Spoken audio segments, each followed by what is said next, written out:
Matthew Bennett. Today I wanted to talk about absolute abundance. Absolute abundance is a way of looking at life with a expanded vision of what it is to be alive and who we are. In Vedic Sanskrit terminology, they call this Sambandha Gyan. Sambandha Gyan. Sambandha Gyan means an overview or a comprehensive understanding of what life is really about and what are the constituents of our realities, what are the energetic patterns and modalities that are affecting us within our lives. So Sambandha Gyan, it comes to our aid in that we can begin to understand who we are, how we're reacting and responding to the environment, and how we can get an overview of our life and really improve the quality of our life through a type of mindful awareness and observing our life and taking conscious control of it. So absolute abundance is an idea I've been thinking about for a long time. I've written this book, Absolute Abundance. The title's backwards due to the video camera, but you get an idea. I should be publishing this in the next few months. Hopefully by spring I'll have it ready. It's written, it just needs to be finalized. But the concept I've been living for quite a number of years, and it grew out of my experiences in India. Traveling to India, living in ashrams, living in spiritual communities, and the benefit that comes about by living in positive association. So when we set out on our life's journey, unconsciously we're on a path. We don't really think about it when we're younger. But as we reach our teens and our 20s, we begin to think of life as a path, and we begin to see the open road before us and identify the types of experiences and goals and achievements we'd like to bring about in our lives. And there's a progression that takes place within our life. It begins with faith or understanding what we would like to achieve, and believing that we can actually do that. So faith is there. It's called Shraddha in Sanskrit, Shraddha.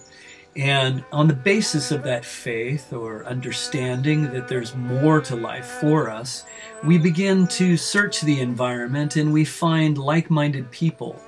And that brings us into association. Association is very powerful. The types of people that you associate with in life will determine to a large extent the types of energies that you encounter and cultivate within your own life. So the three modalities, sattva, rajas, and tamas, goodness, passion, and ignorance, or clarity, activity, and inertia, these three modalities will be predominant in any type of association. So it's always best to seek sattvic association, spiritual association, people who are like-minded on the path of life, progressively seeking to improve their lives. This is really important, and in spiritual circles, this is called sadhu sangha. Now, sadhu sangha has a very powerful effect upon our consciousness because we absorb the types of energies that we associate with, and especially in the form of people and communities.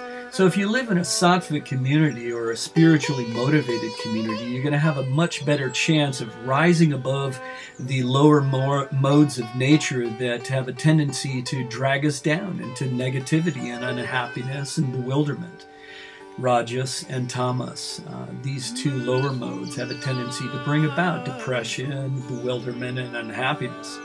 Now, sattva guna is going to be very powerful in bringing about a higher level of consciousness.